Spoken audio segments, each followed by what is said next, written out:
All right, ladies and gentlemen, let's rock and roll. So tonight is lesson number 5 of Fascinating Facts.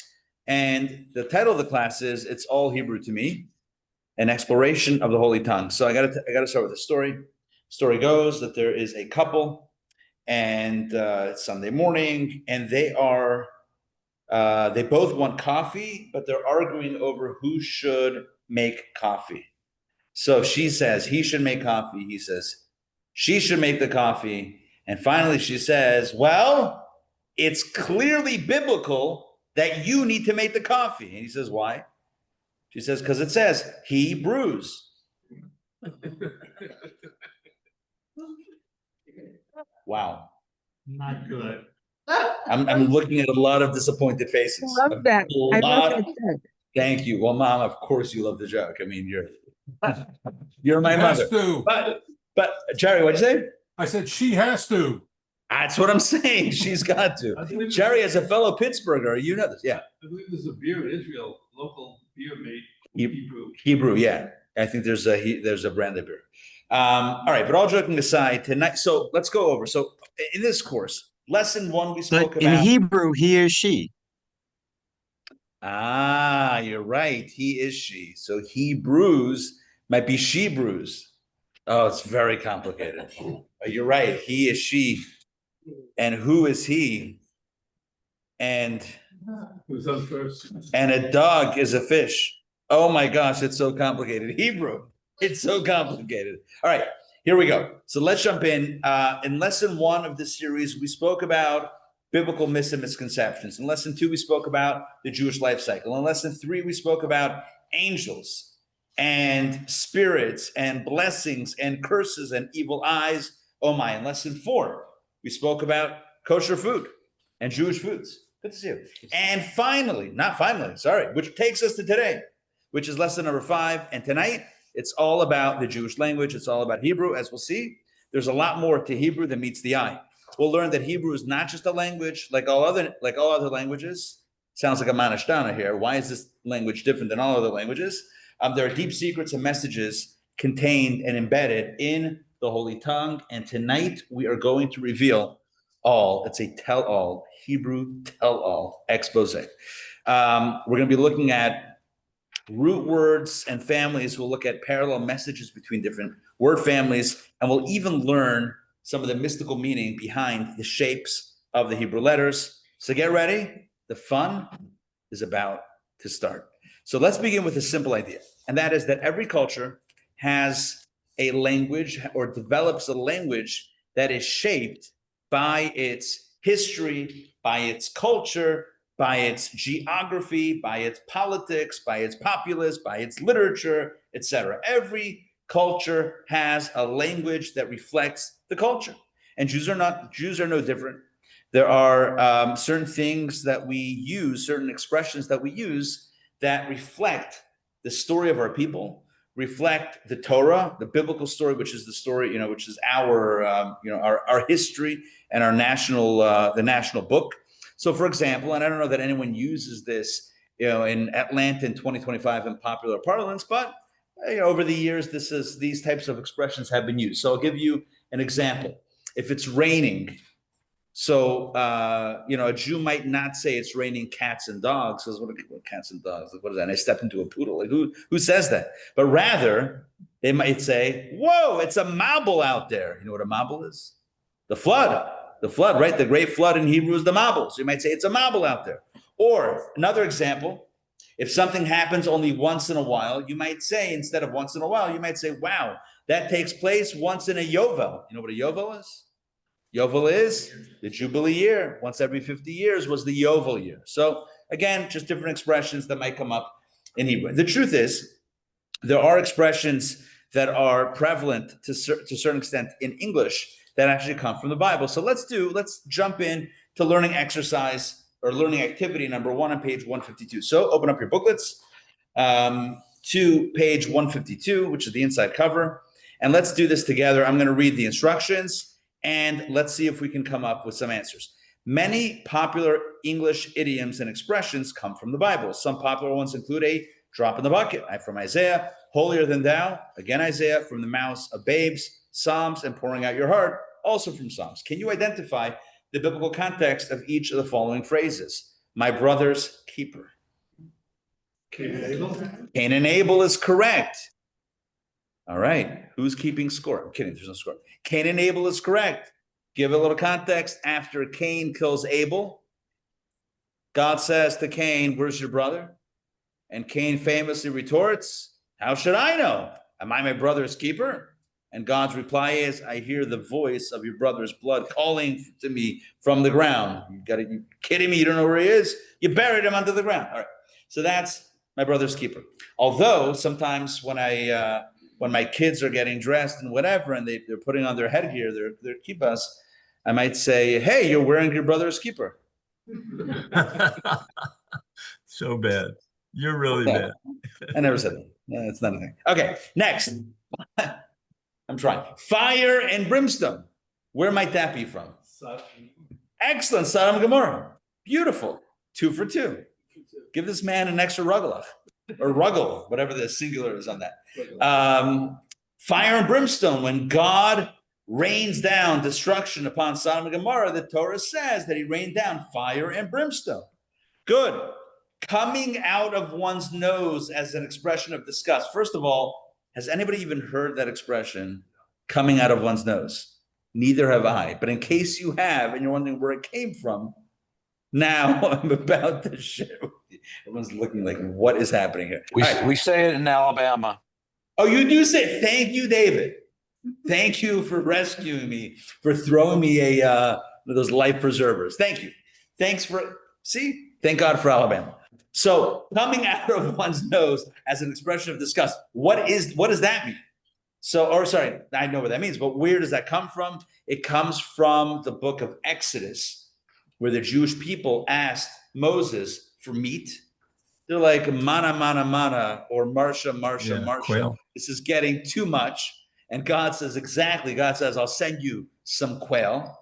And God says, I'm going to send them so much quail that they're going to be so disgusted with, there'll be so much meat, it's going to be coming out of their nose. Meaning they're going to say, ugh, too much. Anyway, that's the source, in case you're wondering. All right, what about escaping by the skin of one's teeth? Is that an expression that people use? Yeah, by the skin of one's teeth. Where does this come from? This is going to be a little harder. This is now level 2 or whatever, advanced level. This comes from the book of Job, the book of Eov, where he talks about being afflicted, his whole body being afflicted with pains and sores or whatever it is. And the only place that he was spared was his mouth. In other words, the skin of his teeth. That's the only place that wasn't afflicted by the physical pain. So by the physical whatever, afflictions. So escaping by the skin of one's teeth, the skin of one's teeth. That's a reference to Job. Next, how the mighty have fallen. Have you heard that one? Oh, how the mighty have fallen. Ooh, close. Half of that is correct. Hold on, let me hear from the judges. We can't give it to you. Simpson the keeper, no? I'm so sorry. No. Not Simpson. David is involved. It's what David is from the book of Kings. It's what David says when King Saul and Jonathan, his son Jehonathan, when they're killed by the Philistines, and he's lamenting the loss of Saul and Jonathan, and he says, "Oh, how the mighty have fallen," lamenting the death of these great ones. The last one that we have in this activity is putting your house in order. Yes, is that a thing? Is that an expression? Sort of. It means kind of getting things lined up, etc. Putting your house in order. Where does that come from? It comes from, well, before I answer, anyone have a guess? From where you have to put a parapet around your roof so nobody falls? No, but that's a good guess. That's a good guess. This is from the book of Isaiah, where Isaiah, the prophet, speaks to the king, Hezekiah, and he says to him, the rumor has it, or the prophecy tells me that you are going to die, and put your house in order, meaning get ready for that and get your affairs ready.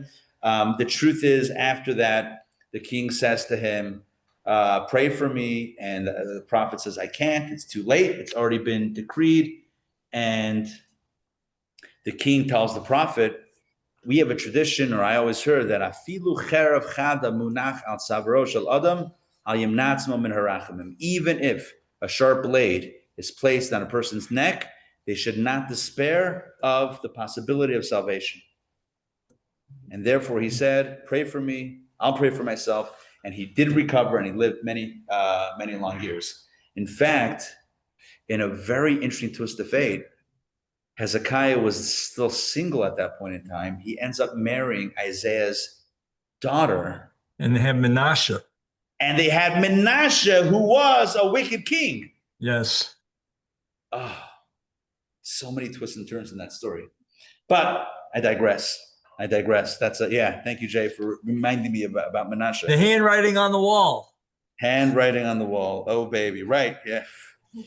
Wild. It's wild. All right. So these are some of the popular expressions that are sourced from Torah. The question that we're going to address at the beginning of tonight's class is there value in studying in the original Hebrew? Is there value in, let's say, Torah study in the Hebrew? And let's take the position, that in 2025, or let's kind of recognize that in 2025, pretty much whatever Jewish text major Jewish text that you want to study will be translated into English. So I'm looking at the bookshelves in the back of this synagogue room. So I'm looking at the prayer book at the Siddur, Hebrew on one side, English on the other. Above that is the Chumash, the biblical text on one side, the English on the other. I'm looking at the Talmud. There's a set of Talmud here. It's got the Hebrew/Aramaic on one side, and again, the English on the other. You're hard-pressed to find any major text. Now, there are many, many minor texts, meaning commentaries, etc., that have not yet been translated. But you know what?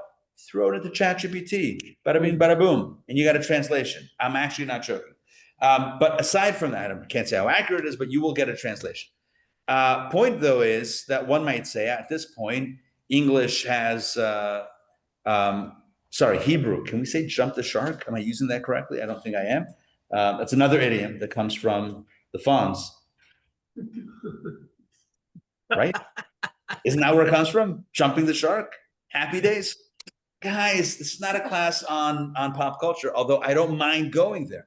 Back to the story. So Hebrew we might say that Hebrew, I'm not wrong. Hebrew, who needs Hebrew? We got everything in English. So tonight, let's talk about the value in 2025 of Hebrew, of studying in Hebrew, of learning the Hebrew. And again, I know that everybody here in the class is on different levels of Hebrew, some more beginner, some more advanced. Either way, part of this class, the first part is about encouraging everyone about the value of Hebrew and the brilliance and the beauty of the Hebrew language. So let's jump into point number one. Point number one about Hebrew is that there is an inherent challenge with translations. As some of you may know, I've done a decent amount of writing and translating in my life, various texts, mainly Kabbalistic mystical texts. And I can tell you from experience that when it comes to translation, there's always tension between translating something a little bit more literally versus translating something a little bit more figuratively. There's always that tension between, am I going to be more faithful to the original words, or am I going to be more faithful or less faithful to the original and more giving more allowance to the new language that I'm translating into, to use those idioms and those expressions and maybe pull it away from the original phrasing. There's always that tension. The tension is even harder if you have the Hebrew and English lined up next to each other, because then, how liberal can you really get with that translation if somebody can fact check you right there? If you're writing if it's only in English, whatever. But if you got the original side by side, or maybe even line by line sometimes, well, then you kind of feel compelled to stick with the original. But of course, as you know, if you translate words and maybe not concepts, then the translation begins to sound very boxy, very unnatural in the new language. So there's always a challenge there. So point number one is that any translation from any language into any other language is always very difficult. And Hebrew is no different. So reading a translation of the Torah/Bible is going to be somewhat dependent on the quality of the translator and the decision the translator makes as to how liberal versus how I don't know, not liberal the translation is going to be. So that's point number one. Point number two is that when it comes to, and by the way, just to illustrate this, there's no text to illustrate it, but go into, I don't know, probably in the main sanctuary here, there's multiple versions of the Chumash, of the Jewish Bible, translated into English. Open up different versions and you'll find different English translations. Same Hebrew, but different English. How's that possible? If words mean something, how can you have different translations? The answer is because every translator is going to do it a little bit different. And therefore, you got to take translations with a grain of salt in general. That's the first point. Point number two is when it comes to Hebrew, there's even a bigger challenge when it comes to translation. And the reason for this is because Hebrew is a very unique language in that there are some words and phrases that can have multiple meanings simultaneously. And when you translate it, typically the translator is only going to be able to capture one of those meanings and leave the other one behind. There are more layers of interpretation embedded within Hebrew than in any other language. We find this. I'm going to give like 3 examples of this. So we find this consistently throughout Torah and throughout Torah exposition. First example is going to be on page 154. I'm going to read this. This is going to be, again, an illustrative example of how certain words and phrases can have multiple meanings / dimensions. And again, the key point here is simultaneously. I just want to clarify what I mean by simultaneously. It's not either or. It's not like this word or phrase means either this or that. It means this and that. But the problem is when you translate it, you got to choose one because English, it's not going to work with those multiple layers of meaning. So the example in figure 5.2 on page 154 is the story of Isaac and Esau. So let's explain this for a second. Let's give some background. So we know there are 3 patriarchs, Abraham, Isaac, and Jacob. And Isaac and his wife Rebekah had twin boys. What were their names? Esau and Jacob. Good. And so Esau was older, Jacob was younger, and the Torah tells us that Isaac loved Esau. The original verse here in 5.2 is Vayehav Yitzchak es Esav. Isaac loved Esau. Why? Ki tzayid befiv. That word, tzayid befiv, or that expression, is the subject of 2 different meanings. First translation, Isaac loved Esau because Esau's trapped game was in Isaac's mouth. What does that mean?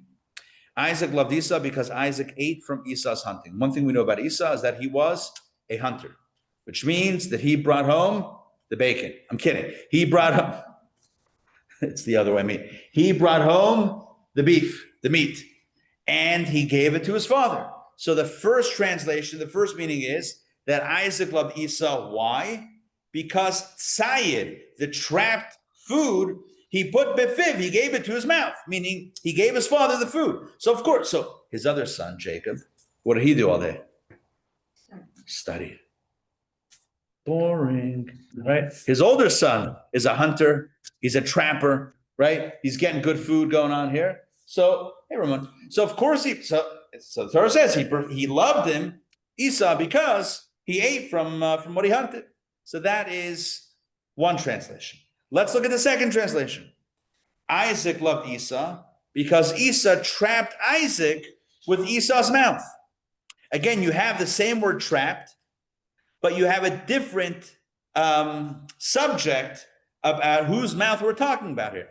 The first translation has it, ki tzayid befiv, means because Esau's hunted game or trapped game was in Isaac's mouth. In the second translation, the meaning is that Isaac loved Esau because tzayid befiv, because Esau trapped Isaac, his father, with his own mouth, with Esau's mouth.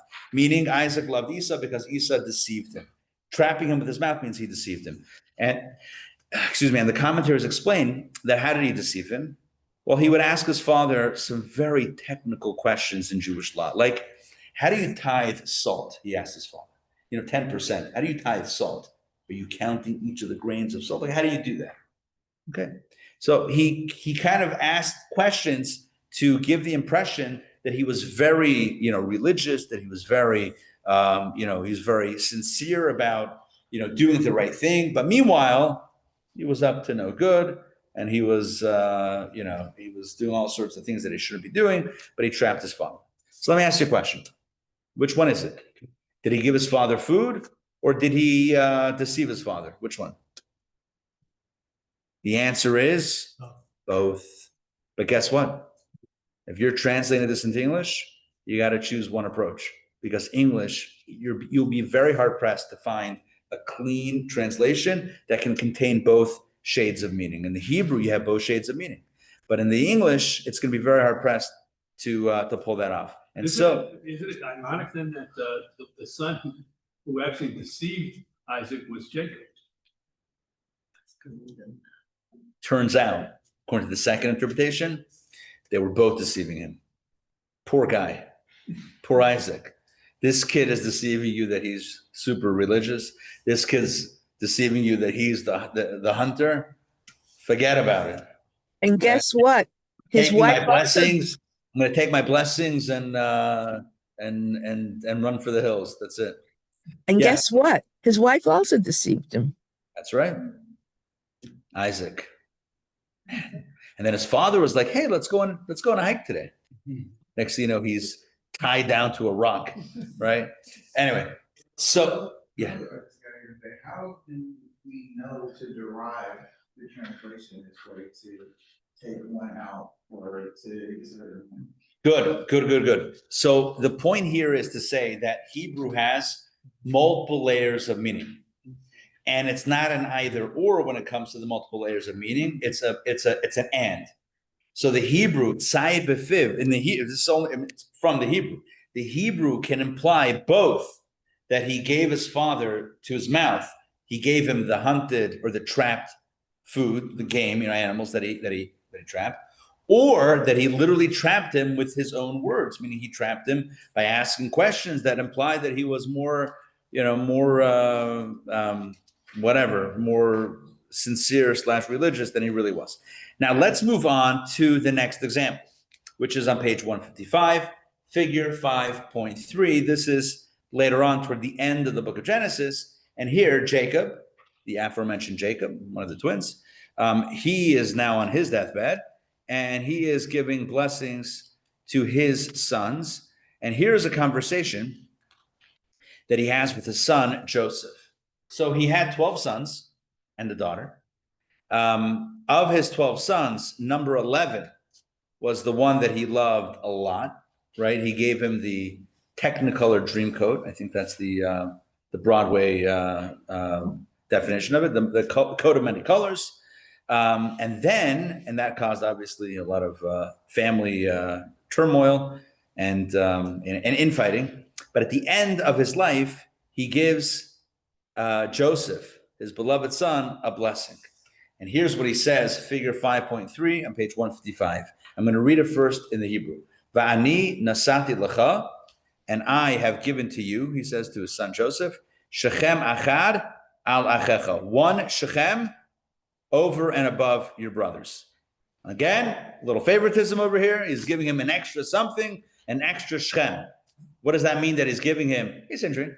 What does it mean that he's giving him an Shechem achad al achecha, an extra Shechem over your brothers? So there's two meanings. Translation number one, I have given you one city of Shechem over your brothers. Literally, the city of Shechem. It's a city in Israel, right? In Shechem, giving you Shechem. What's modern Shechem called? Nablus. Nablus. That's Nablus. the Arab name for it. We call it Shechem. Shechem is where Joseph is buried. Joseph's tomb is in Shechem. And so Jacob, the father, tells Joseph, the son, I'm giving you the city of Shechem. That's going to be your city. Above everyone else, they're all going to get their own thing. I'm giving you Shechem. I'm giving you that city. Okay.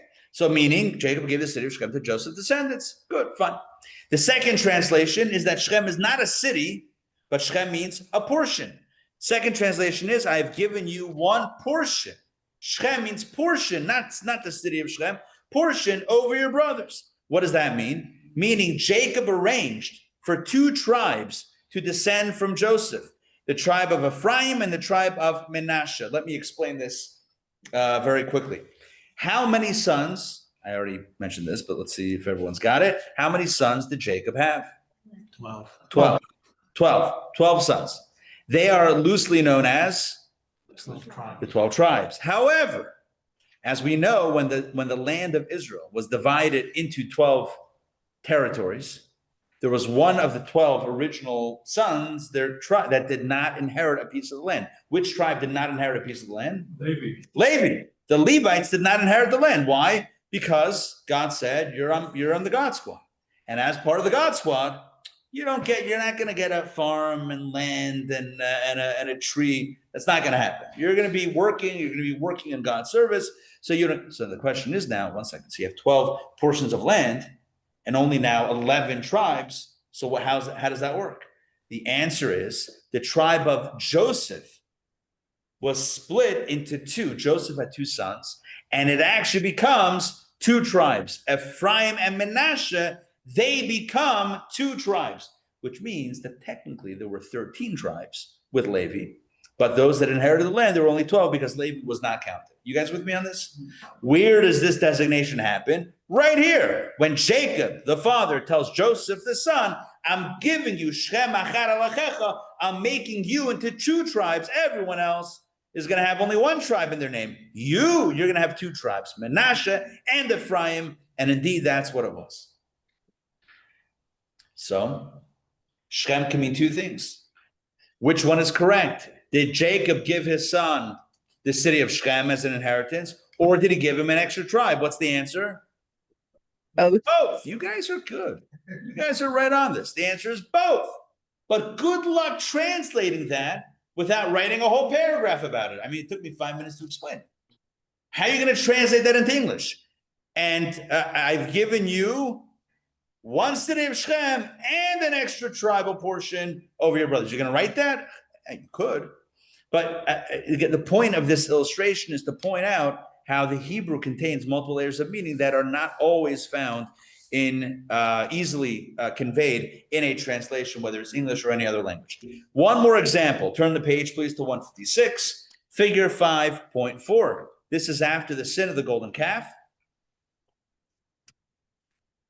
which is an episode that we're all, I think, familiar with, when the Jewish people received the Torah, or at least the God's communication of the Ten Commandments at Mount Sinai. Moses goes up the mountain and spends 40 days and 40 nights in the mountain, comes back down with the tablets, the two tablets engraved by God. And then upon his descent down the mountain, what does he see? The Jewish people are dancing the hora around a golden calf that they had made. And they said, this is the God of Israel that took us out of Egypt. And Moses said, are you kidding me? And just like that, he drops the tablets. I'm kidding, it wasn't exactly like that. He dropped the tablets, or he threw them down. And the next thing you know, he goes back up the mountain to ask for forgiveness. He spends another 80 days going up and down the mountain, speaking with God.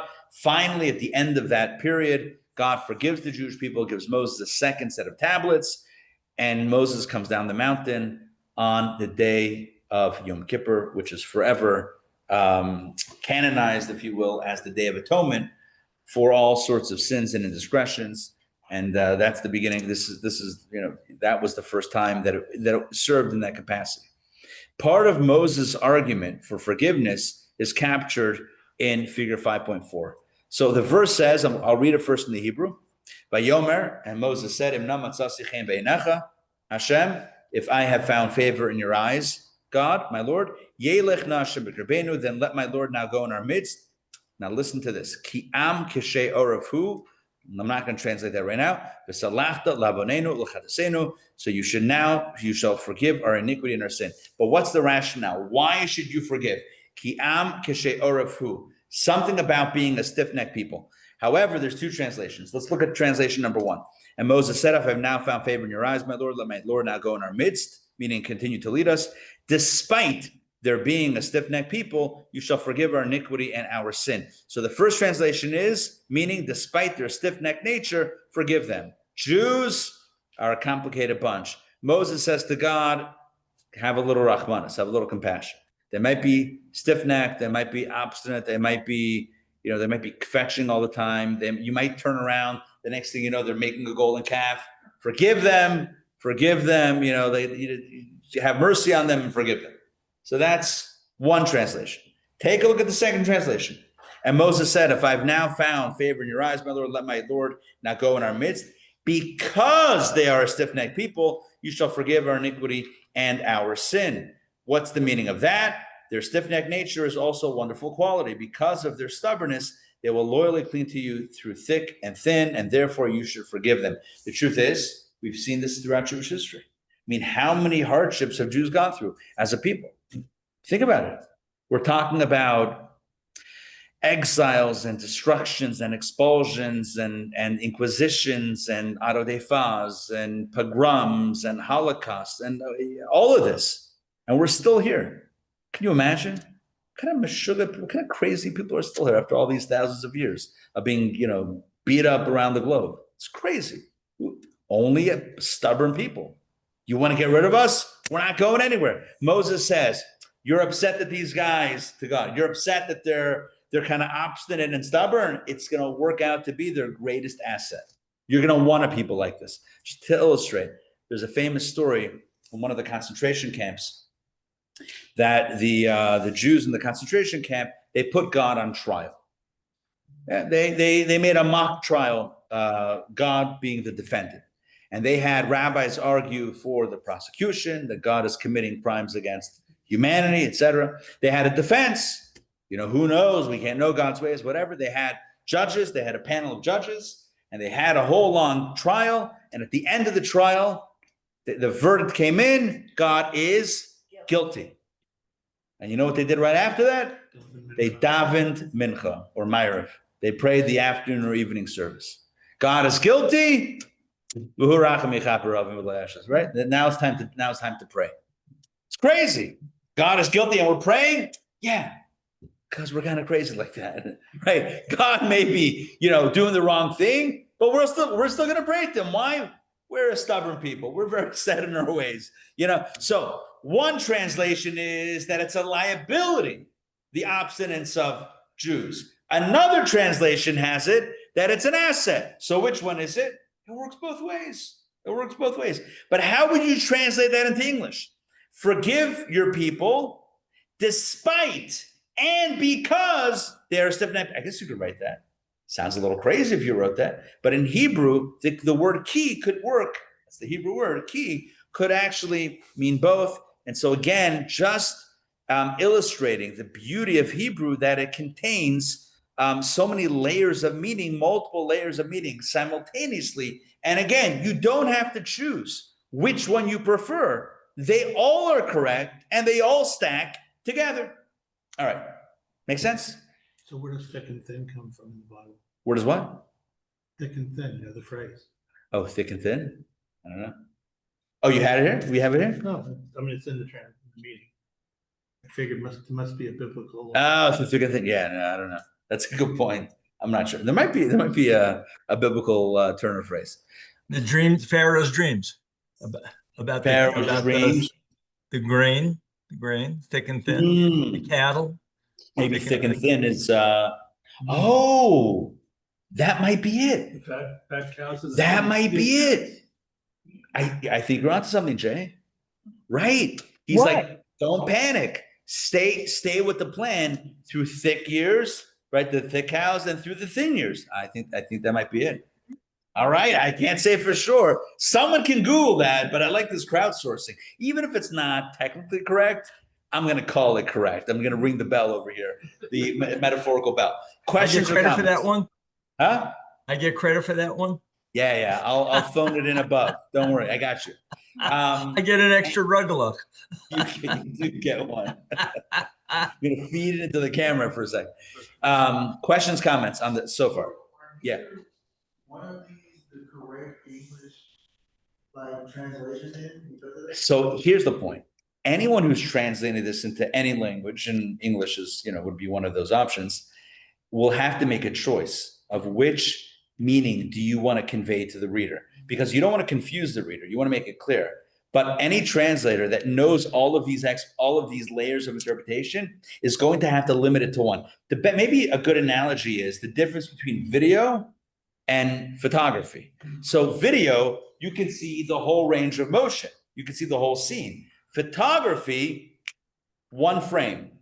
I know you can have all the frames and flip through it. I get it, but that's basically video. But photography would be like one still. So translation is one still. It's a snapshot. It's one frame. But do you know how much was left on the cutting room floor? So many layers of depth. And this is only a small sample. 3 examples, each one having 2, made it very, very straightforward here. But some verses have, it says Shivim Panam Torah. There's 70 facets to when you study Torah. 70. But it really only works in the original Hebrew. You can really see the depth when you turn it around in the Hebrew. A translation is going to be one person's one take on that. How many layers can there be in a translation? Pretty much one.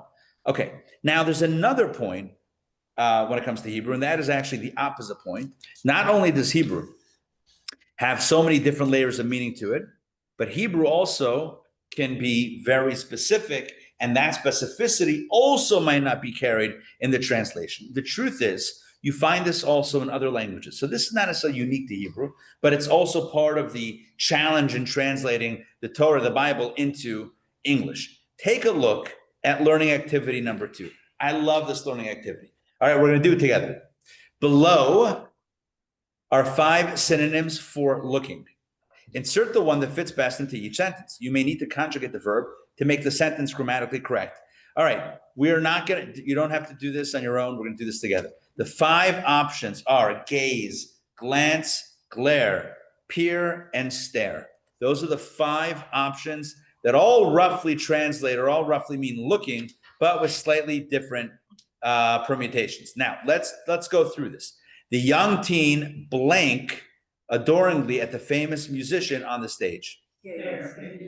Gaze. I'm going to say gaze. Next, she blanked into the dark room trying to find her misplaced glasses. Peered is probably correct. The child blanked at the woman with pink hair and her arm in a cast. Stared. The old lady blanked at the boy who answered his cell phone during the concert. Glared, right. Because the salesman was late for a meeting, he only had time to quickly blank at his mail before dashing out the door. The answer is glance. What's the point? The point is they all roughly mean look. So here's the real point that I want to share. Sometimes you'll have 2 different Hebrew words that in English translations are translated with the same English word. And if you only read it in English, you would never know that the original words in Hebrew are actually different and carry different subtleties, different shades of meaning. But in English, it's all just, I'll give you an example in real time of this in Hebrew. But first, let's do another activity. This is going to be learning activity number 3 on page 158. Okay, so here we go. There are several Hebrew words that are usually translated as to want or desire, but each has a particular connotation. The first one is, I'm going to say ava. The connotation is to acquiesce to another's wishes. The next one is also pronounced ava, spelled a little differently, which refers to a bodily craving. The third is chafetz, which refers to a deep, soulful desire. And the fourth is ratzah, which is a rational, mindful desire. 4 words, all roughly meaning wanting or desiring, and yet each one has a slightly different inflection. So now take a look at the 4 verses at the bottom of the page. Each of these verses can be translated using the English word desire, but use a different root word in Hebrew. Based on the above table, can you figure out which Hebrew root is used in each verse? Do you understand what we're doing in the exercise? If you would read these verses in English, they would all use the word desire. But now we know that just because the English says desire 4 times doesn't mean that that's the original word in Hebrew. In fact, there are 4 different words in Hebrew that are not desire at all, because desire is an English word. and each one has a different inflection. Let's take a look at the first one. And now, again, we're going to reverse engineer it based on knowing what the words mean. We're not going to reverse engineer it. He does not maintain his anger forever. God does not maintain his anger forever, for he desires loving kindness. What does that mean? Oh, sorry, which word do you think was used?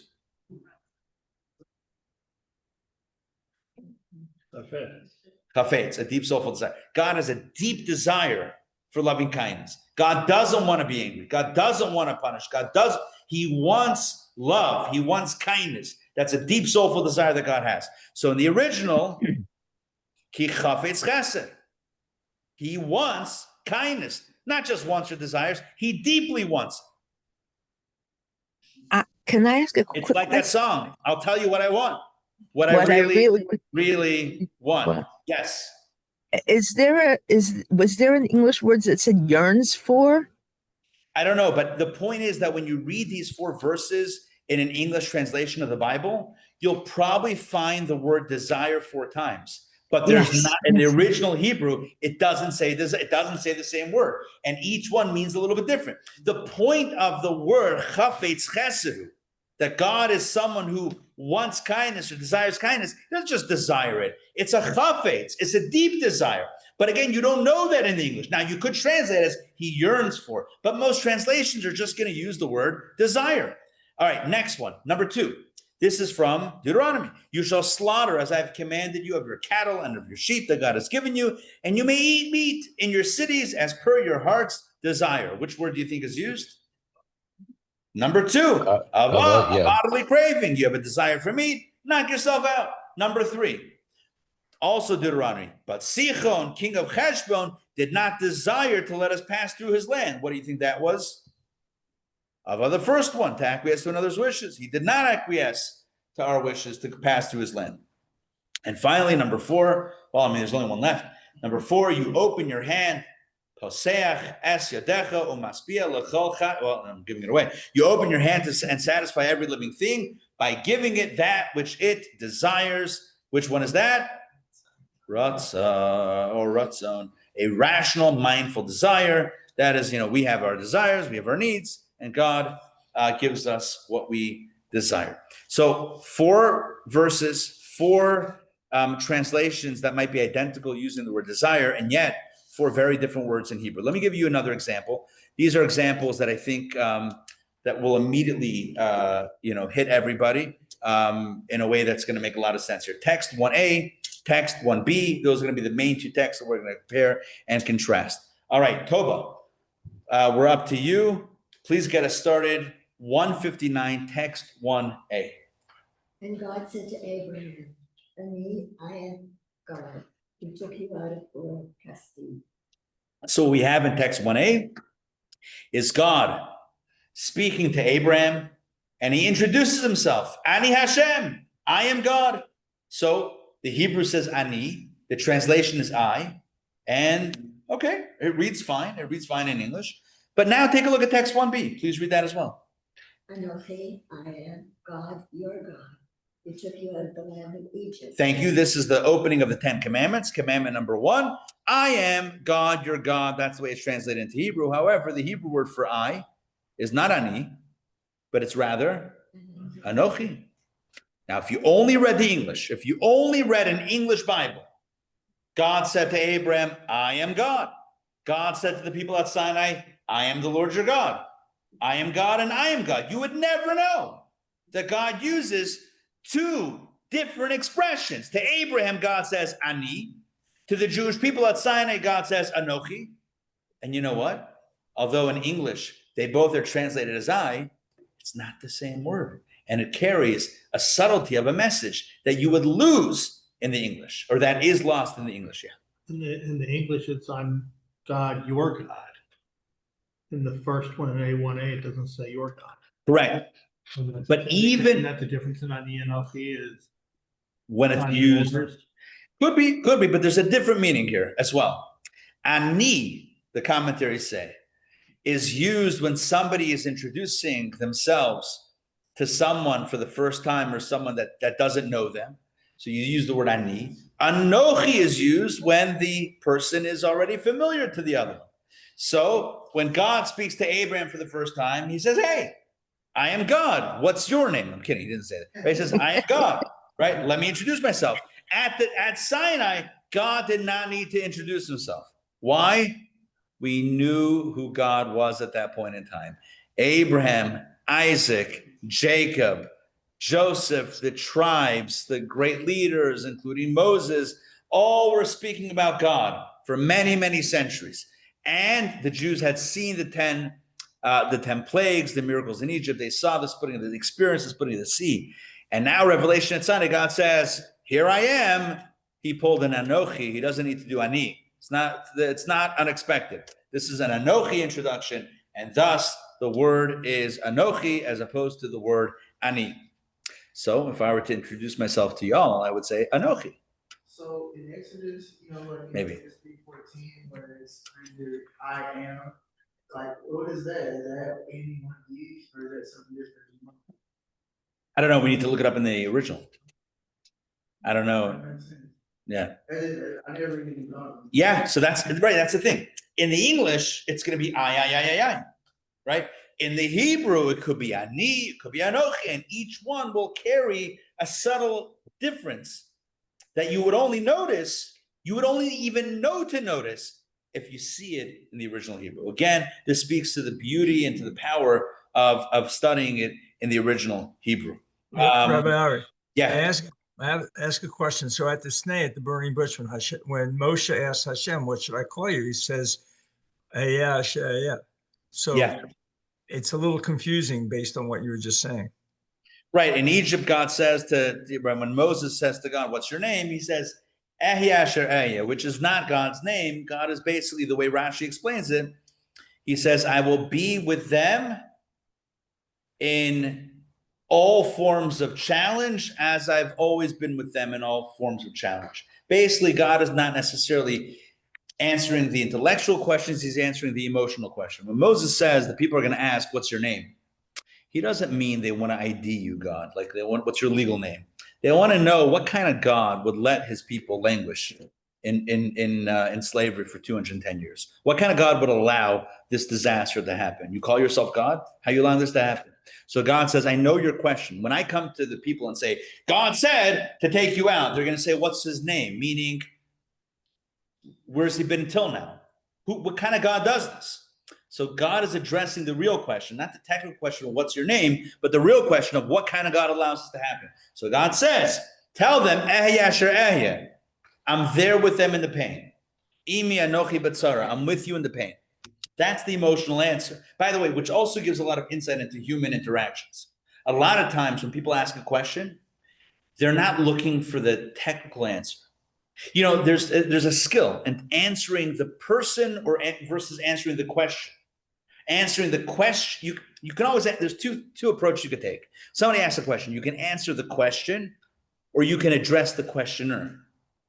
That's always more effective. So often people ask questions, but it's not the question that they want to know about. They want to know about something deeper than that. It's coming from somewhere. If you can address that, now you're cooking. Now you're really having a conversation. But doesn't English have the same thing? If I would say, who is Rabbi Sollish? Someone, or who are you? The answer could be Rabbi Sollish. The answer could be I'm an educator.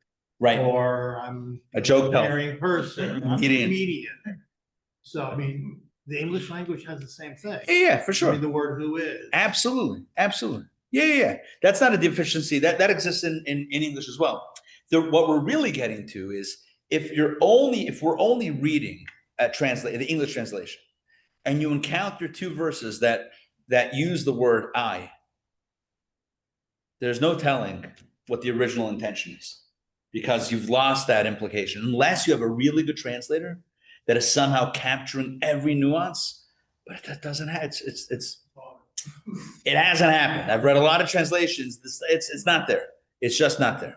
All right, now let's keep on going. Let's keep on going to word family. So we've talked about, okay, let me recap so far. We talked about 3 reasons why translations are fraught with challenge. Number 1, the translator is always kind of balancing between accuracy and faithfulness. well, maybe that's the same thing, between readability and faithfulness to the original. So there's always a challenge, and you're never going to get that right. So therefore, the translation is never going to be perfectly right. That's number one. Number two, Hebrew words may have multiple meanings. And if you translate only one of them, then you're leaving a bunch on the table. You're leaving a bunch behind.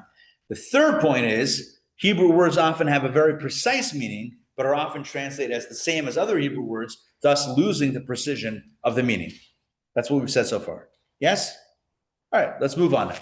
In addition to all of this, there's also something interesting in Hebrew, not unique, not exclusive to Hebrew, but something interesting in Hebrew, known as sharashim. And those are the roots, the roots of the Hebrew words, root letters, root words that form the core of certain word and word families. Now, you also have this in other languages. For example, I'll give you an example. The root acutus, which means sharp, is a root from which is derived the words like acute, acupuncture, accurate. The root word anthropos, which means human, or anthropos, I'm not sure how to pronounce it. From that root word derives the words anthropology, misanthrop, and philanthropy. So again, you have this in other languages. You would have this in Latin or whatever. You would have root words that from that other words derive. No different in Hebrew. For example, figure 5.5 on page 161. Please look at that chart together with me. Here we have the root letters samach daled resh, or the English transliteration of that would be SDR, sitter or seder. So what are some Hebrew words that share that root? Number one, seder. Number two, siddur. Number three, seder again. In case you're wondering, that is a second iteration of that word seder. And the fourth is biseder. Well, what do these four words mean? Seder means order. Siddur means the prayer book, which contains ordered prayers. Seder also means the Passover Seder, the order of Passover rituals. And biseder means all is good, all is in order. So you see here that you have four words. All are revolving around those letters, samach daled resh, seder, or siddur. And you have different inflections of the word, different permutations of the word. They all mean order. With me so far? Root words, or root families, all the words are connected. Well, let's do one more on the next page, 162. But here we're going to run into some difficulty. Here we're going to talk about the root letters aleph, mem, nun. And, or in English, the transliteration would be A, M, and N. And we have 8 variations of this root, or 8 permutations of this root. But when we get to the meanings, they're going to be a little all over the map. And what we know in Hebrew is if words share the same root, there has to be a connection between them. And so we're going to try to play Hebrew lexicon investigator. By the way, I trained for many years. I have my investigator certificate. And so therefore, I'm qualified to lead this conversation. So let's go. Number 1, the word amen. Number 2, the word amnam. Number 3, the word ne'eman. Number 4, the word emunah. Number 5, the word omein or omenet. Number 6, the word uman. Number 7, the word yamin. And number 8, the word teman. As you can hear, or perhaps read, all of these words share the same core values. No, they all share the same core letters to one extent or the other. Amen, amnam, neman, emunah, omen, omenet, uman, yamin, teman, all more or less share the same roots. Now let's look at the meanings. The first few make sense. They're all part of the same family. Amen means, may this prayer come true. Amnam means truly. Ne'eman means faithful or loyal, which means someone that you can count on, which also means the idea of truthfulness, right?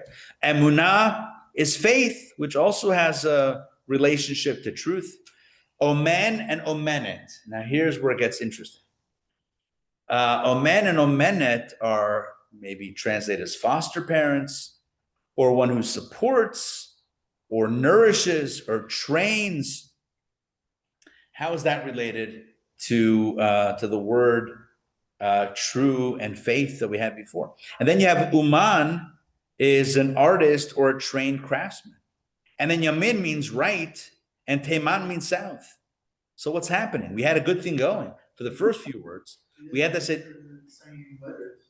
This is for like some of the last 3 or 4 words here. Yeah, but it's in Hebrew. It's close enough that it would be considered the same root. However, it seems like halfway through this list, the translations or the meanings go in different directions.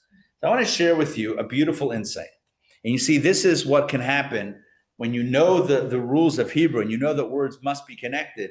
You can start mapping connections between words that seem to have disparate meanings. So let's go through this chart one more time. Stick with me on page 162. Stick with me on the chart.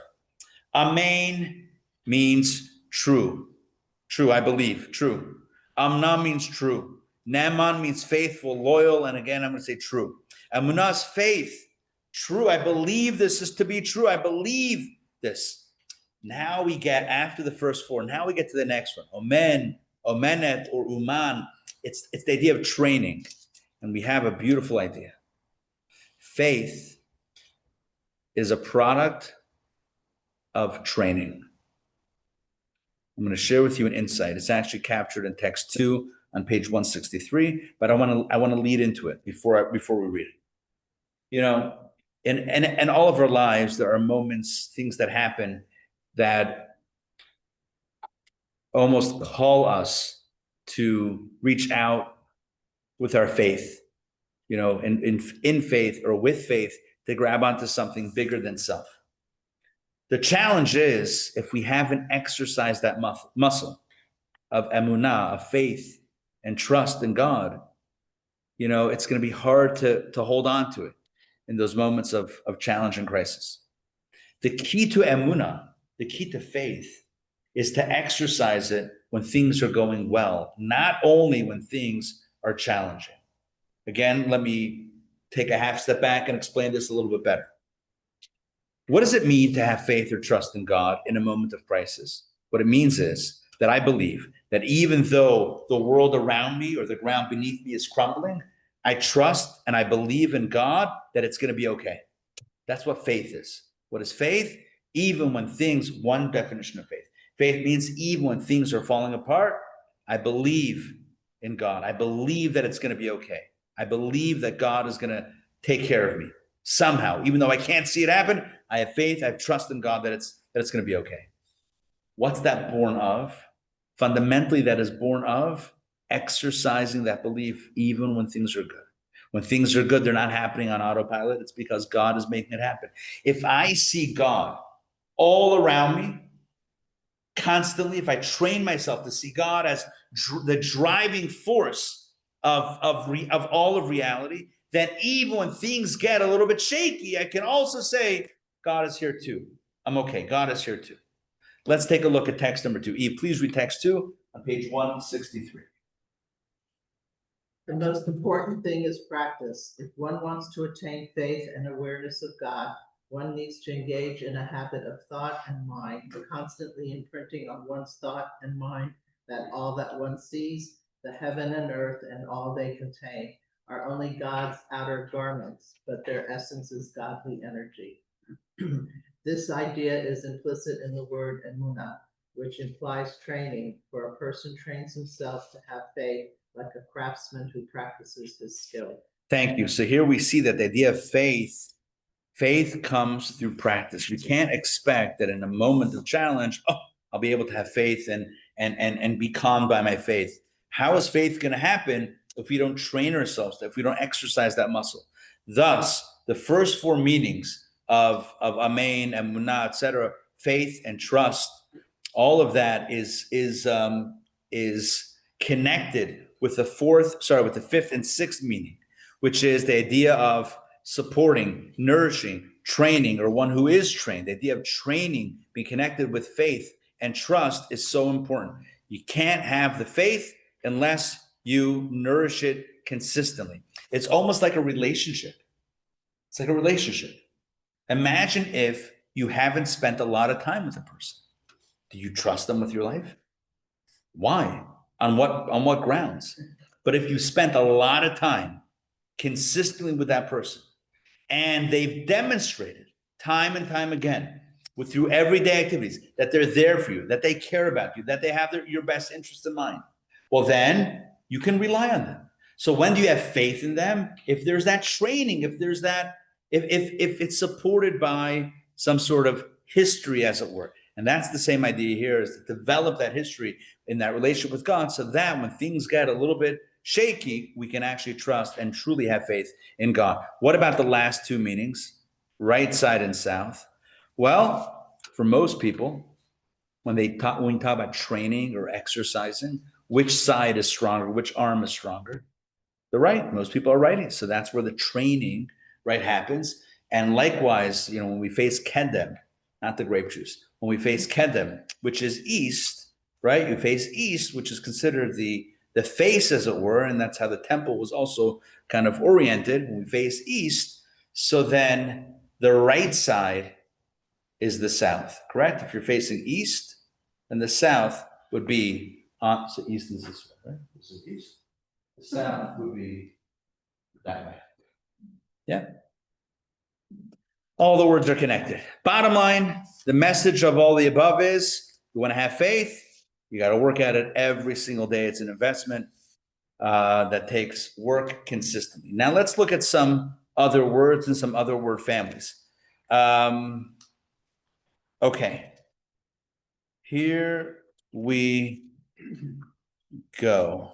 Actually, before we do that, turn to page 164 at the top. Here's a little box to kind of like give us a fun idea about root words. The Hebrew word ozen means an ear. Oznayim is the plural form and means ears. Literally like right, the ear. A very similar word is moznayim, which means a balance scale. Both words share the exact same root, aleph, zayin, nun. I'm going to read the two words again and see if you can spot the similarity. Oznayim, moznayim. Sounds similar, right? One means ear and one means a balance scale. Now, for many years, one might wonder in Hebrew, why do they share the same root? What's the connection between ears and balance? But by now we know the answer.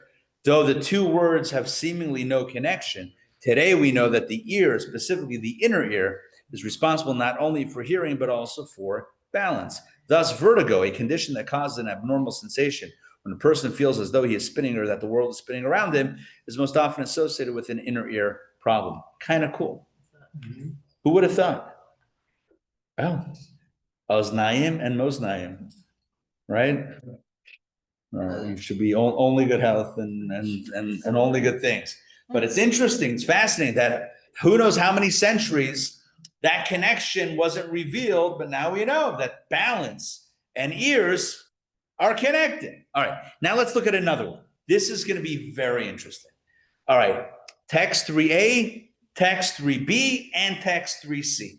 But first, before we do it inside, let me ask you all the following question.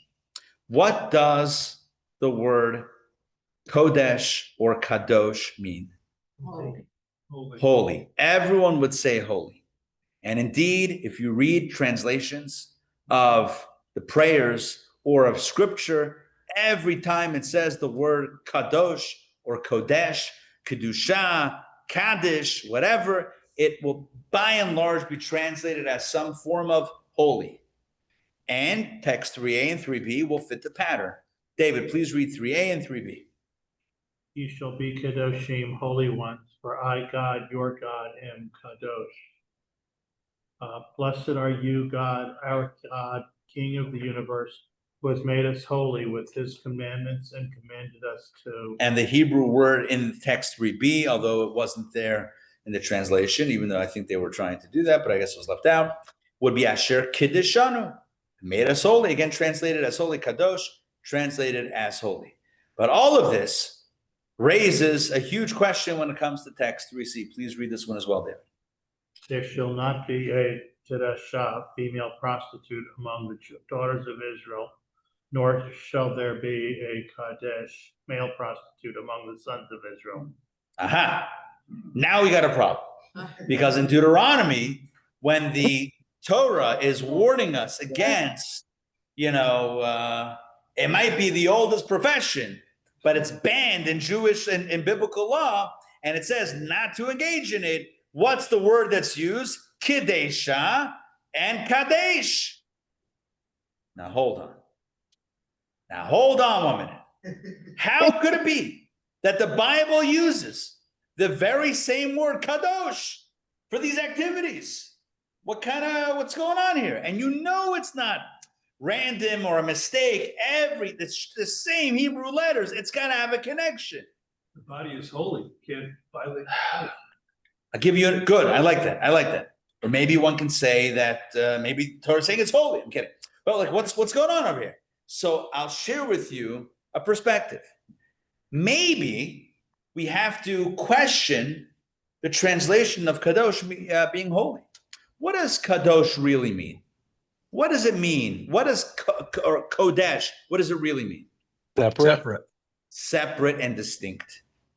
Now, in English, 99% of the time in English, translators will translate it as holy, but it really means separate and distinct. Let's reread text 3a. God says in Leviticus, you shall be distinct, for I, God, am distinct. What is God telling us? I'm going to be asking of you to be different when everyone else is eating baguettes and Sandwiches. well, no, hold on, not ham yet. Give me more bread items, baguettes, You need to have bagels. You need to have rye bread. You need to have flatbread, matzah. That again is indistinguishable from the box, right? You're not Croissants. eating the box or the thing. Croissants. You're going to be different. Croissants. You're going to be different. You're going to be different than everybody else. When everybody eats a ham sandwich, you're going to have gefilte fish. When everybody is celebrating Saturday as golf day, you're going to be going to synagogue. When everybody else, etc., etc., etc. Does that make you holy? I don't know, because I don't know what holy means, to be honest. Ask 10 people what holy is, they'll give you 10 definitions. Some will say closing your eyes and meditating makes you holy. I don't know. But what I do know is the meaning of text 3a is God is not telling us to be holy, this nebulous idea of holy. God is saying, be different. I'm also different. God says it's okay to swim against the tide. It's okay to be a Judaism is the original counterculture movement.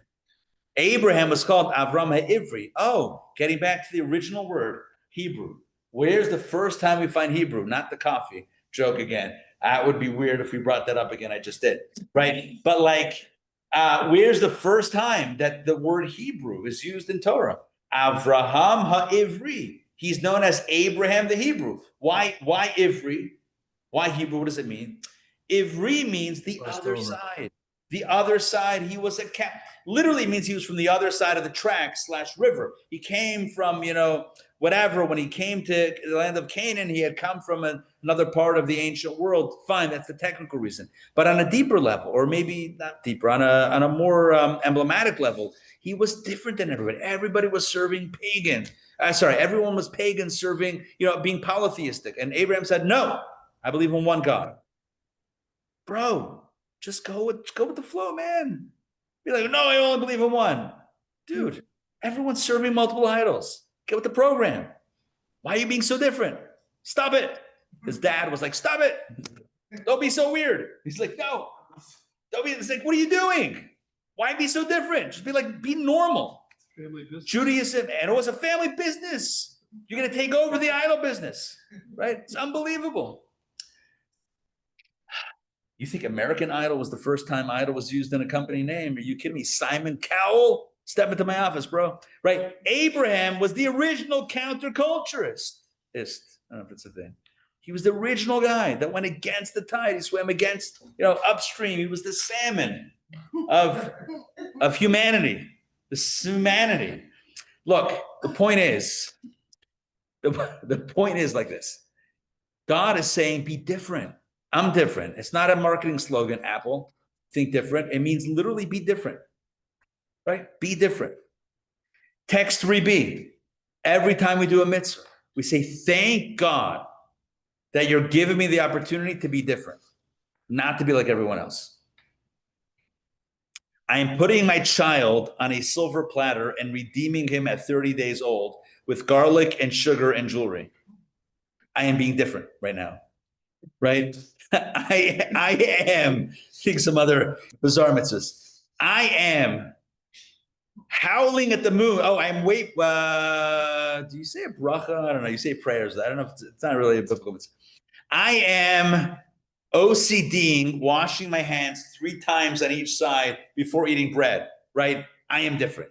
I mean, every mitzvah it's a little bit bizarre. Break it down. About the joke about kapparas, that's a classic Jewish, like irony, classic Jewish irony. You look at other cultures, like such weird things. What's with the tree on December 25th? As I swing a chicken around my head before Yom Kippur, it's like that makes sense, right? Everything here makes sense. Swinging chickens around their head, shkoyach, right? Thank you very much. The point is, kodesh or kadosh doesn't necessarily mean holy. You know why? What does holy even mean? I don't know what holy means. You know what holy means? It means you're levitating. What is it actually? Holy. I'm holy. Be more specific. Very holy. That person is very holy. What? What's holy? What does it mean to be holy? What you look what? Close to God. How do you define that? How does one know? What does it mean? If it's not measurable, it doesn't exist. What does that mean? Pure, holy, these are all nebulous terms. What does it mean? You know it's not it's not vague? Different. Now you can say, well, what does it mean to be different? I'll tell you what it means to be different. There's 613 things that you can join me in being different. 613 ways to be very different than everyone else. That's what Torah is.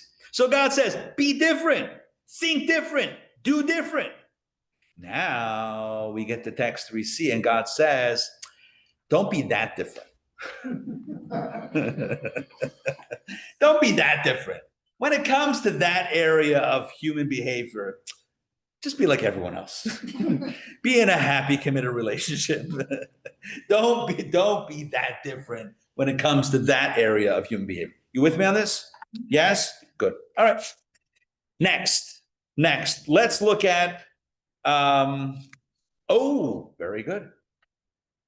What's the opposite of Kodesh?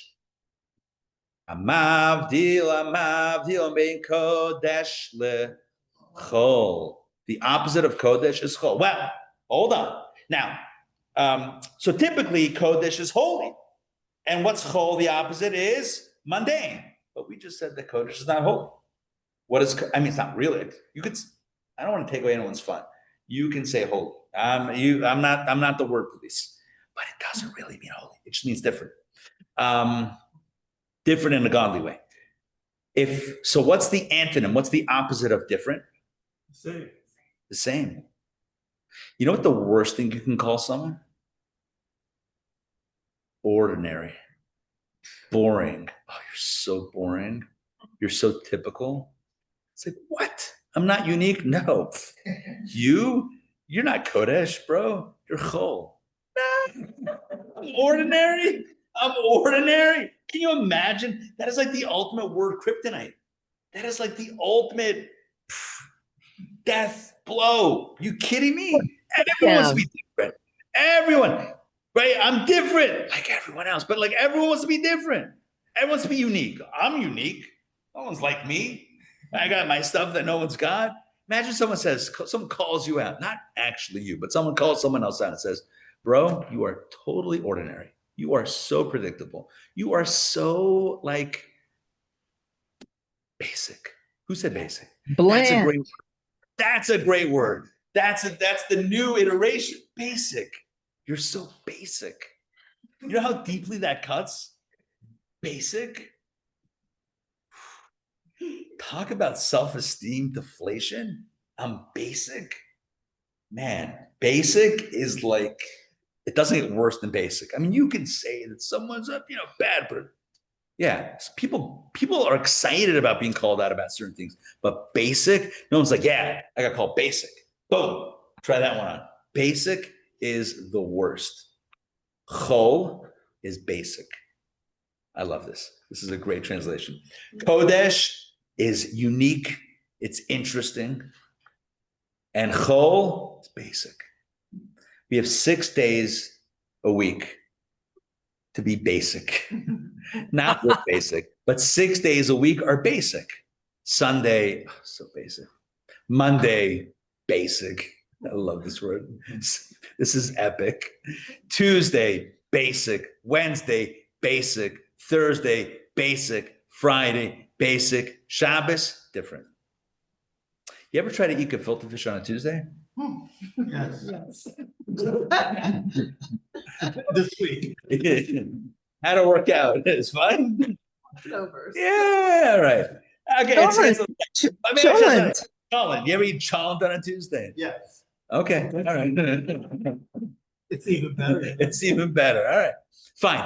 I'm gonna move away from food. Look, every day is kind of the same. It's kind of ordinary. It's kind of, it's mundane. Okay, I wanted to avoid that word. Whoops. It's basic. It's ordinary. It's the same. Shabbos. Oh, Shabbos Kodesh. Holy day. I don't know what it means to be holy. Again, the word holy. Shabbat Kodesh. It's the holy Sabbath. To do. We all pretend like we know what holy means. Because you don't know what holy means? Well, that's weird. And what does holy mean? I'm not even going to tell you if you don't know. I'm not even going to tell you. You don't know what holy means? Whatever. I don't speak with people that don't know what holy means. I mean, I would know you know what holy is when you know. Like, what is it? When you know, you know. Like if I was holy, I would totally know that you were holy if you were holy. What about the Mishkan? It's So- the Holy of Holies. So one second. Again, I'm going on an anti-holy thing here, but here we are. I'm going on a holy war going on a kidding. Yes, let's talk about that. The Holy War. It's not holy. Doesn't mean anything. Holy is a word that gets propped up, but it doesn't. Like, what does it actually mean? Like, say what you mean. Oh, I want to be holy, or Shabbat is a holy day. What are you saying? It's a holy day. In what way? What does it mean that it's a holy day? Closer to God. Again, I hear words, but what does it mean? I have a translation that works because it's accurate. It's a day that's different. It's a day that we do different things. We literally change our behavior on Shabbat. We don't go to work. We show up to synagogue. We eat cholent, right? We just do different things. It's We a day even talk differently. we talk different, right? Everything is different. We dress different on Shabbat. We talk different on Shabbat. We eat different on Shabbat. We think different on Shabbat. We pray different on Shabbat. Everything on Shabbat is different, and it's unique, and it's distinct. It's Kodesh. That's what Kodesh means. And sometimes Kodesh is for the bad. Text 3c was Kodesh, Kodesh gone rogue. Fine. But Kodesh means different. Chol is basic. One more thing. Text figure 5.7. Take a look at the chart. Again, the root here that we're dealing with is chol. So the words are 6 words: chol, chilul, chalal, chalal, choleh, chalil. What are the meanings of them? Chol means mundane. Well, not anymore. But typically, mundane, everyday, common, secular, basic. Chilul means profaning. Chalal means vacuum or hollow. Chalal is also corpse. Choleh is a person who is sick or ill. And chalil is a hollow wind instrument, like a recorder or a flute. So we have a few of them that talk about being basic, and a few of them that talk about being empty, either literally hollow or maybe hollow, devoid of life or energy, death or sickness. So what's the connection? The answer is when you're connected with God, right? When you have that connection, you're different. God's different, you're different. When you're empty, devoid of God, ordinary, basic, that's the connection. The goal is to fill the space. To fill the space with meaning. Well, what happens if we don't? What happens if we lean in to the chol? We lean into the basic. We lean in to the emptiness. Is there a way back?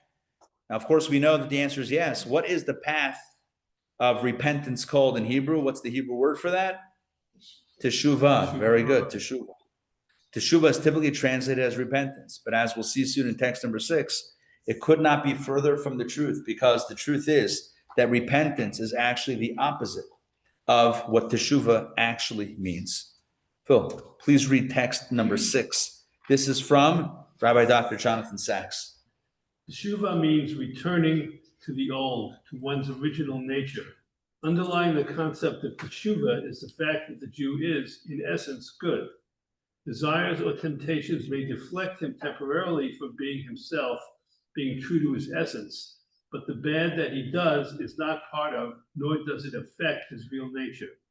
Teshuva is a return to the self. While repentance involves dismissing the past and starting anew, teshuva means going back to one's roots in God and exposing them as one's true character. Thank you. So I want to just highlight, Rabbi Sachs was a brilliant thinker and a brilliant writer and a brilliant orator. And he captures here something beautiful about the meaning, the real meaning of teshuva.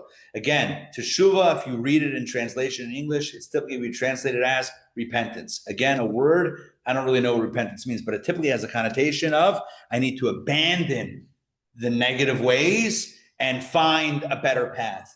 But in Hebrew, teshuva means the exact opposite. It's not about finding something new. It's about finding who you really are inside. It's not about embarking on a new discovery of a new path. It's rather returning to the core of who you are, and reflects a very fundamentally Jewish idea, maybe unique to Judaism, that at the core of humanity, at the core of our being, is actually not evil or sin, but rather goodness and purity and, dare I say, holiness, even though, again, I don't know what that means. But at the core of who we are is a neshama. Judaism does not believe or subscribe to the notion of original sin, or that the core of humanity is this evil or negativity. Rather, at the core of every single human being is goodness, is a core space of goodness. Now, sometimes you don't see it.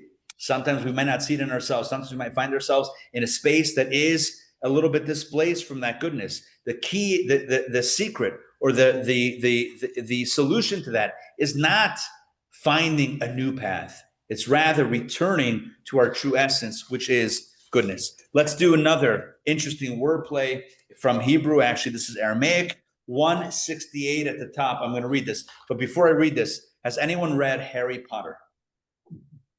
Okay, a number of hands have gone up. Let's look at the meaning of abracadabra. Let's go. First of all, abracadabra. Who says abracadabra? Magicians. Typically, when do they say abracadabra? Or they're about to do some sort of trick. Let's go. Many believe that abracadabra has its origin in the Aramaic language, in which abra means I will create and kadabra means as I speak. Just to explain that, the second word in the Torah, Bereshit, bara, Elokim, beginning God created. Bara means create. Abra in Aramaic is an Aramaic inflection, which means I will create. Kedabra is like dibur, speech, as I speak. Abra, kedabra, I will create as I speak. I mean, isn't that kind of what magicians are allegedly saying? Mm-hmm. I always find it ironic and possibly basic. I'm kidding. Ironic that, what's his name? David Copperfield, right? Can, with one, smoke and curtain, transport himself from the stage of the theater to the very back of the theater in one instant. And yet, the promoters that brought him out had to pay for his airfare. It's interesting. It's interesting. He can transport himself through space at will, and yet they're getting an invoice for a flight. And I'm wondering why. But nonetheless, I digress. Back to the point. Abracadabra. Let's continue. This theory is intriguing, especially considering that Judaism believes that creation is a result of God's speech, and that every person creates realities every time he or she speaks, as we explained previously in lesson 3 about the power of blessings and curses that are said verbally. Also, interestingly, now this is the Harry Potter connection, Avada Kedavra is the dreaded killing spell in the Harry Potter series. Now, I will be honest. It's always a red flag when someone says that. I'll be honest for the first time tonight. I have not read Harry Potter. Read the first page. My kids read it, but for some reason, I haven't read it. But does anybody familiar with this Avada Kedavra? That's the curse that kills people, right? Where did they learn that? In Hogwarts, whatever it is. What's School of Witchcraft? Yeah, is that what it's called? School of Witchcraft? Okay. So that is the Drellic. Okay. Author J.K. Rowling claims that it is an ancient spell in Aramaic and is the original of abracadabra, which means let the thing be destroyed. Originally, it was used to cure illness. The thing was the illness, but I decided, she says, to make the thing the person standing in front of me. Rowling does not provide a source for her assertion. By the way, avada is related to, if you're a little bit familiar with a little bit of Talmudic lexicon, hashavat aveda. Does that sound familiar to anybody? The mitzvah to return lost items. Avada or aveda is something that's lost or gone, right? So if you want to gone someone, that's not an expression, right? Avada, I will gone them, make them disappear. Cadavra, as I speak, hence the curse in Harry Potter. Who would have thought that Harry Potter has such a strong Jewish connection? Nevertheless, there is no Jewish source, despite her assertions, nor there are consensus among linguists that abracadabra is indeed rooted in Aramaic, although I find the argument compelling, not her argument, but the general argument that abracadabra is a Aramaic phrase. Nonetheless, we don't have this, there's no definitive proof that that is the case. Anyway, that was an interesting sidebar. We have but a few minutes left in the class. So I want to focus on a few interesting points. So number one, about Hebrew being called the holy tongue or the holy language. I'm going to read some text now fairly quickly. Text 7a comes from Maimonides. We call our language, meaning Hebrew, the holy language. Again, holy. It's so in English, we can't move away from it. Because this holy language has no designated name for the procreative organs of males or females, nor for the procreative act itself, nor for semen or bodily excretions. Rather, it describes these things in figurative language, like, for example, seed or whatever, and by way of hints. So Hebrew / Lashon Kodesh, the holy tongue, does not have graphic terms. Text B, the Talmud says, a person should never emit a coarse expression. Coarse is spelled incorrect.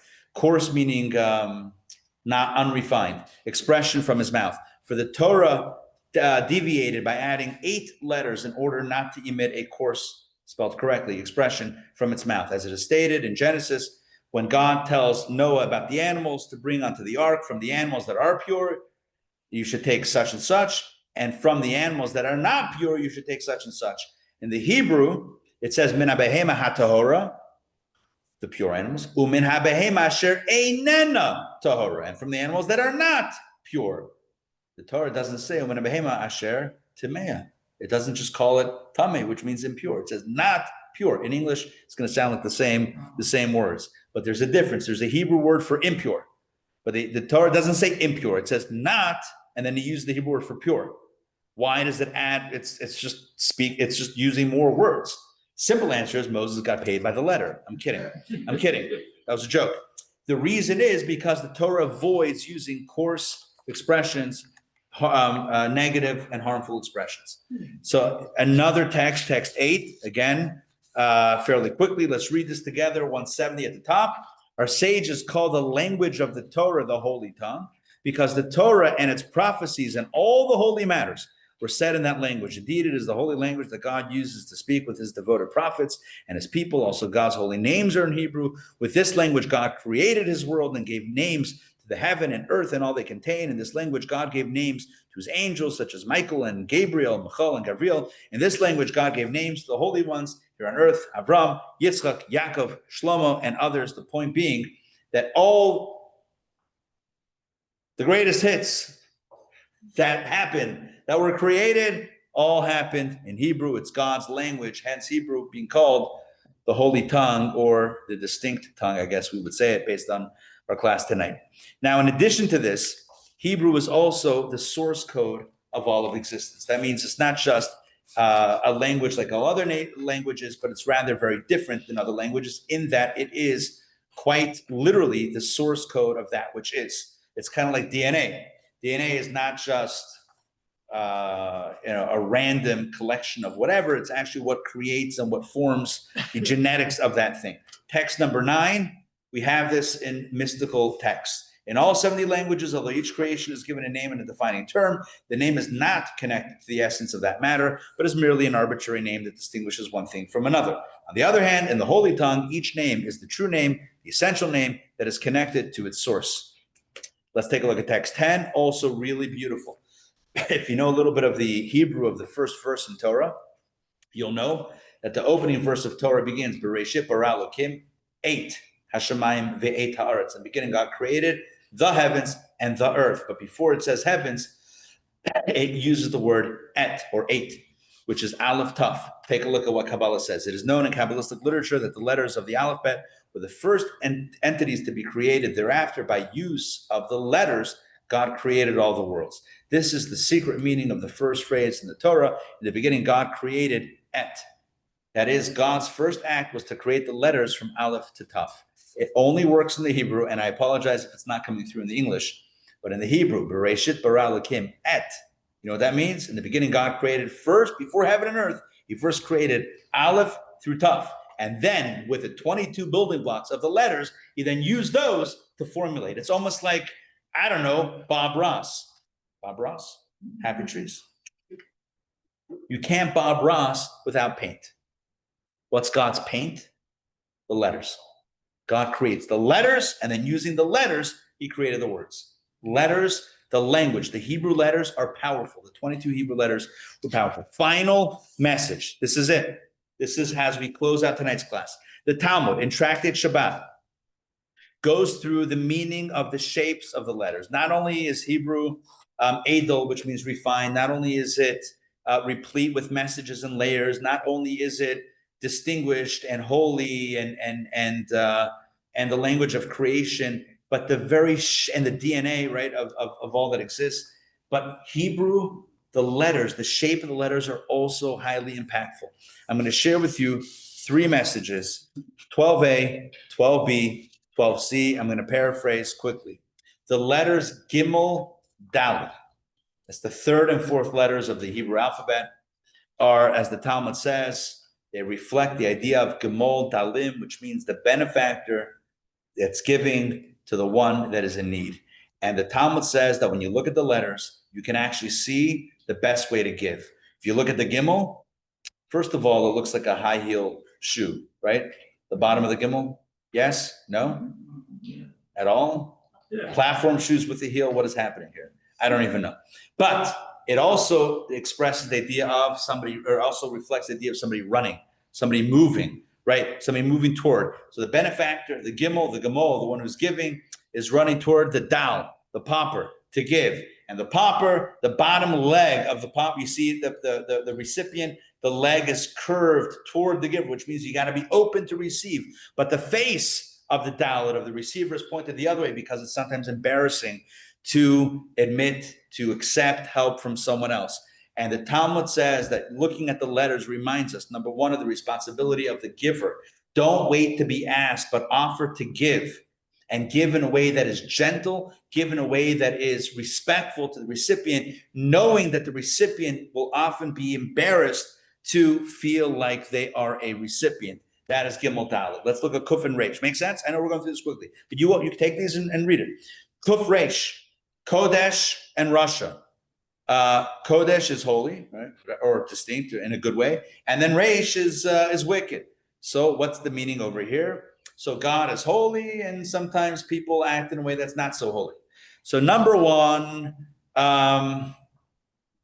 as the Talmud points out, there is an opening in the Kuf. That's the letter on the right. There's an opening there. You see that? It's got a little leg, but it's open, which means that God is always open for the return of the one who has turned away. There's always a space. The door is never closed. The door is always open for someone to come back, for tshuva to come back into a good place. And God will bestow the crown. The crown is the end of the top, the left top of the kuf, to bestow a crown upon the one who comes back.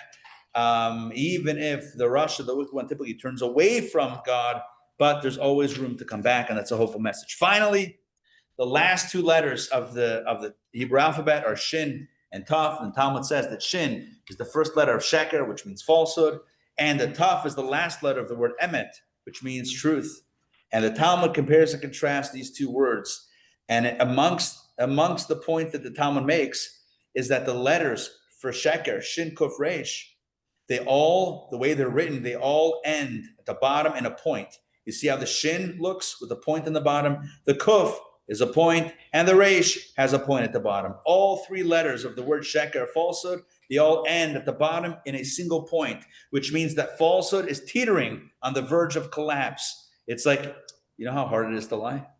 You have to constantly remember the lie for the next. It's always a battle. It's always a challenge. Falsehood is always ready to collapse. What about emet? What about truth? Look at how the letters are written. The aleph has 2 legs for the base, right? 2 points of contact. The mem has a long bottom and then another point, and the taf also has 2 points. And the point of this is, ironically, the point of this is that truth has a solid foundation, falsehood has a flimsy foundation, and ultimately, even though sometimes it seems like falsehood prevails, we have to hold on, we have to keep our faith and know that ultimately emet, me'eretz titzmach, the truth will sprout from the ground. Even if people try to bury the truth, you can't bury the truth because ultimately it comes up. The truth is the truth, and false is false, and false will fall, and truth will be stable. And may it be so in our lives. May truth always prevail. May we take the message of tonight's class to heart. May we appreciate with even more depth and appreciation the power, the beauty, the subtlety, and the brilliance of Hebrew. And whether we know Hebrew well or maybe we don't know Hebrew so well, we should all be encouraged to continue our journey, to discover more, to learn more, and to become a little bit more proficient in the Holy Tongue. Thank you very much for joining me tonight. I hope you enjoyed it, and I hope it wasn't too basic. Next week, our final lesson and our graduation from this course. And the title of next week's class is Beyond the Nose Job: Judaism's Answers to Life's Biggest Questions. Satan, tattoos, plastic surgery, cremation, and Jewish bedroom secrets. Next week. Next week, in our final session of Fascinating Facts. You do not want to miss this week. Not holy. It doesn't sound holy. It is so holy. Trust me. Save this audio clip and this conversation. You'll see how this all plays out. All right. Questions, comments? All good? All right. Zaku Baruch. Thank you. Yesterday, Yeah. Maybe to Moshe, I swear on your life that they are right. I don't know, you don't sound like a. Sounded a little weird. Swear on your life. Yeah. So, yeah. We need to look it up, but yeah. It's amazing. It's fascinating when you study something in the original versus the translation. Look, at least it's something. The translation is at least something. But we got to know that there's oftentimes a little bit more depth, nuance, and subtlety that we might be missing out on. Daily Power Parsha, baby. Remember those days? Back in the day, the daily classes. All right. Good. All right. Laila Tov, everyone. We'll see you all. Take care, everybody. Laila Tov. See you next week, if not sooner. A few